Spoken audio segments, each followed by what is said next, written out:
Sugeng Dalu Rahayu. eh Malam ini banyak pertanyaan tentang sedulur papat limo pancer. Apa itu sedulur papat limo pancer? Dan untuk apa sedulur papat limo pancer itu? Ketika kita memahami sedulur papat limo pancer, kita akan tahu apa manfaatnya. Secara umum, sedulur papat limo pancer itu adalah, yang pertama adalah kakang kawah, kemudian adi ari-ari, yang ketiga adalah tali pusar dan darah. Itu secara umum, dan itu biasanya kalau orang Jawa itu simbol itu ada makna di dalam simbol tersebut.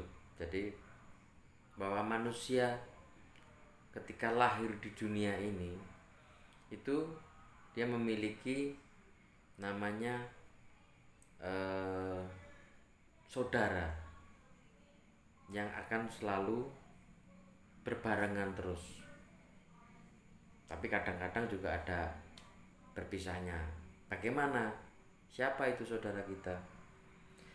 Secara maknanya adalah sedulur papat lima papat itu tadi itu raga. Yang pertama adalah raga. Kemudian yang kedua adalah jiwa. Kemudian yang ketiga rasa, kemudian pikir. Itu bagian daripada manusia ketika dilahirkan, diberikan komplit. Tapi ada juga yang misalnya manusia itu ketika dilahirkan jiwanya tidak ada, meninggal langsung. Jadi cuman ada rohnya, kemudian atau jiwanya, kemudian ada pikirannya, ada rasanya sedikit. Kemudian juga ada dilahirkan tapi dia tidak memiliki pikiran. Ada manusia tanpa pikiran, ada. Hanya ada juga manusia yang tanpa rasa, itu ada. Raja Tega itu salah satunya. Kenapa manusia bermacam-macam sifatnya, tapi kalau manusia yang memiliki keempat ini, maka dia adalah manusia yang unggul. Misalnya dia punya rasa, punya raga, punya jiwa, punya pikiran. Jadi komplit. Kita sebagai manusia yang komplit, tentunya kita akan belajar bagaimana rasa itu, bagaimana jiwa itu, bagaimana pikiran itu, bagaimana raga ini. Nah, tentunya kita olah. Jadi olah raga, olah jiwa, olah pikir, dan olah rasa. Itu bagian daripada pengelolaan diri. Jadi dilatih supaya sehat, pikiran sehat, jiwa sehat, rasa yang sehat, raga pun sehat. Itu salah satu tujuan daripada pengelolaan daripada keempat bagian dari diri kita ini.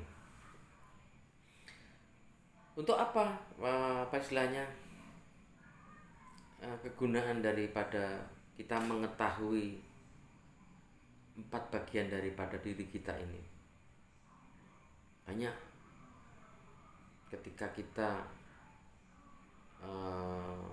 misalnya kehilangan seseorang, kita bisa menjadi tidak kehilangan karena kita masih memiliki rasa, kita masih memiliki pikirannya, kita masih memiliki jiwanya. Raganya ya sudah dikubur kan gitu, atau sudah dikremasi. Jadi kita tidak bisa melulu pada suatu kemelekatan tadi, istilahnya apa ya, kadonya, keduniawian. Dunia ini kan fana, raga itu kan dunia, kadonya. Nah itu salah satunya, untuk itu, untuk melepaskan daripada kemelekatan tadi. Jadi ketika kita memberi diterima raganya, tapi hatinya kan dia menerima, ya udah berarti diterima. Dia nggak bisa membalas pada kita, ya memang kita nggak perlu balasan gitu. Jadi kita lebih tenang. Terus yang kedua, fungsinya untuk apa? Untuk meminta kepada Sang Pencipta. Kita diciptakan di dunia ini tanpa apa-apa. Kita diberikan istilahnya peralatannya itu apa? Yaitu tadi, raga, pikir, rasa, dan jiwa. Itu bagian daripada diri kita. Kenapa pakai itu? Ketika empat ini menjadi satu, itu kekuatannya sangat besar. Jadi sama dengan kekuatan komunikasi antara Sang Pencipta dan yang diciptakan.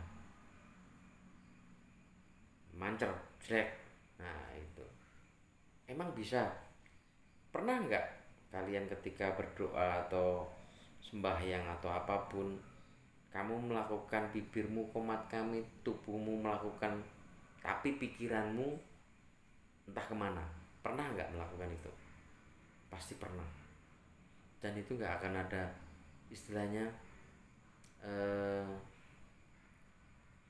nyambung ke Sang Pencipta, karena hanya ragamu. Justru yang terpenting adalah jiwa dan ragamu serta pikiran dan rasamu itu menyatu, memancarkan doa tadi itu. Begitu sebenarnya. Nah, jadi fungsinya itu jelas, enak. Nah, kenapa dibutuhkan kita kemelekatan itu tadi, melepaskan kemelekatan tadi? Supaya kita menjadi manusia yang tangguh, handal.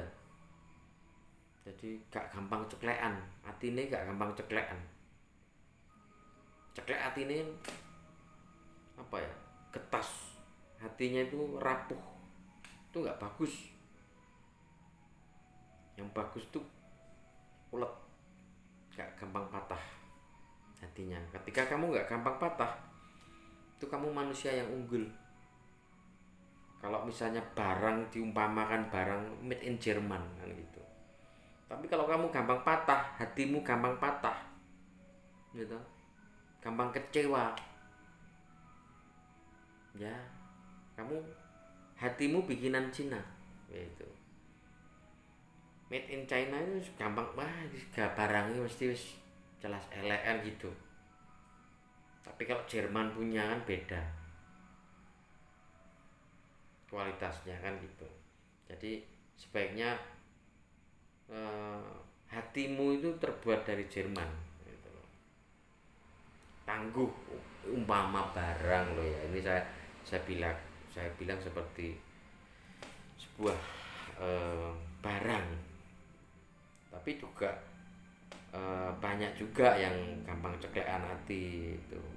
Udah dan belum paham bahwa ceklek hati kuwi mau nggak unggul, manusia nggak unggul, gampang patah hati, gampang ini kecewa, tak perlu. Kira-kira seperti itu fungsinya. Sudah malam, jadi mungkin saya hanya sekedar berbagi sedikit saja. Begitu sedulurku, selamat malam. Sugeng Dalu.